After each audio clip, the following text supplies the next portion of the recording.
AFC North's best offensive unit. My rankings are as such.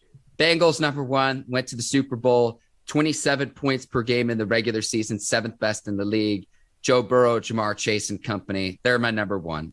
I've got the Ravens at number 2, given the rushing attack, Lamar, J.K. Dobbins, Gus Bus, Mark Andrews at the tight end position. I've got the Browns at 3, given the 2 beasts in the backfield and the offensive line, and I've got our Steelers at number 4. One thing I want to see change this upcoming season, the Pittsburgh Steelers have not scored more than 40 points in a game since November the 8th, 2018. Steelers put up 52 points on the Panthers. Let's crack a 40-piece this upcoming season. Not once, twice, multiple times this season, Ike. That's how I ranked the offensive units. What do you think of my rankings? I think we got one right. There's nobody. There is nobody better than Joe Cool. So Joe Cool and company sitting at that number 1 in Cincinnati Bengals.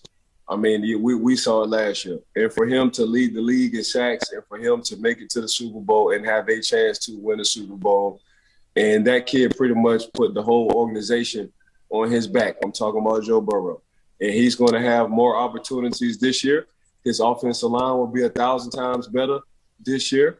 His receivers will have more experience this year. And Joe Burrow will have more swag this year. So, yes, I have the Cincinnati Bengals as my number 1 offense for the AFC North. Now, for number 2, we got to swap it out.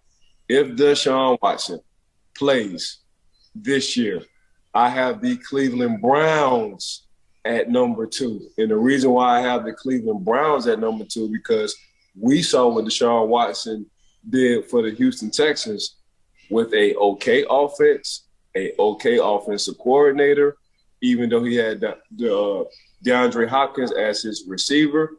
He was able to use his legs, and Deshaun Watson made others better around him. Now, you drop Deshaun Watson with a Kareem Hunt, a Nick Chubbs, Njoku, Amari Cooper, Peoples Jones. So you give him a offense with a offensive line. Cincinnati Bengals and Deshaun Watson with the Cleveland Browns, it's going to be 1A, 1B when Deshaun Watson plays. Then I would go with Lamar Jackson and the Baltimore Ravens, only because there is no air attack when it comes down to Baltimore. Everything is a wing T kind of offense. If anybody know what a wing T is, that's an old school offense where you just run the ball dang near 90% of the time. That's just what it is. Then I will go with number 4 with the Pittsburgh Steelers. And the only reason why I'm going with number 4 with the Pittsburgh Steelers is I don't know who the quarterback is going to be. So that's just what it is. So it's, for me, the reason why I put the Pittsburgh Steelers at number 4 is because it's at a default, because I don't know the quarterback situation. I think Mitchell Trubisky will be the starter. I don't think they will rush Kenny Pickett as much as they want to. I think this will be a blessing in disguise for Mitchell and the Pittsburgh Steelers. I think Mitchell has all the tools in the world to get this ball rolling now that he's with a organization who has a good coaching staff, who did upgrade the offensive line, who has a running back, who has at least 1 or 2 tight ends, who has at least 1 or 2 receivers. So, and a defense on the other side. But time will tell. But I'm going Cincinnati Bengals. If Deshaun Watson plays the Cleveland Browns, then the Baltimore Ravens at number 3, and last but not least, the Pittsburgh Steelers at number 4. I like your rankings, Ike, and I'm going to rebut here. I don't think Watson's going to play, at least for a portion of the season minimum. Then, again, we've talked about this some. Are we sure that there's not going to be any rust? And I know that you can bring him along given the talent that you have in the backfield. You don't have to ask him to do too much. You're shaking your head right now. And I'm going to give the total meatball take, Ike, and I don't even believe this, but I'm just going to put it out there for the sake of argument. Mitch Trubisky has a record as a starter, 29-21. Deshaun Watson, 28-25. And so you're putting Watson and the Browns at number 2. That's why I've got the Ravens ahead of him. So I'm giving you that meatball take to say that Trubisky has a better record as a starter. I'm putting this out there, Ike. And that's the reason why I've got the Browns and Watson, whether he plays, which we don't know, at number 3 and not number 2. Well, I know you're disappointed in me, but I'm bringing it up. No. So Mark, don't forget that Mr. Trubisky, his first year had a defense. Let's not forget that part. When have we ever said Deshaun Watson got a defense?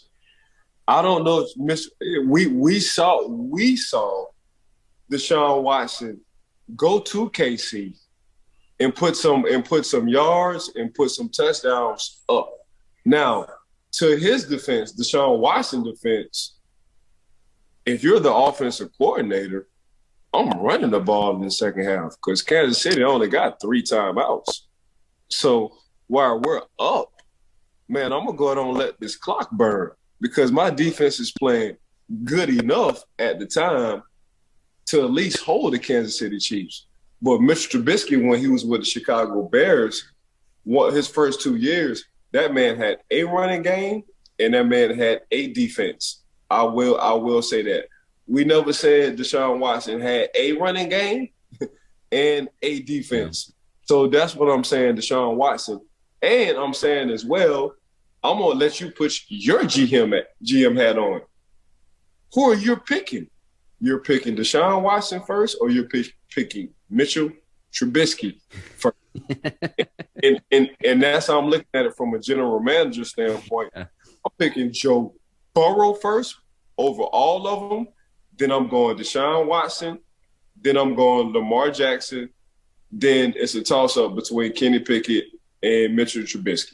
I'm with you there. I had to bring it up. I see this on Twitter, and when Steelers fans want to frustrate the other teams in the division, I see stuff like that on Twitter, and I laugh. So that's why I say it's the meatball take, because I'm arguing it, and I don't even believe it to be true.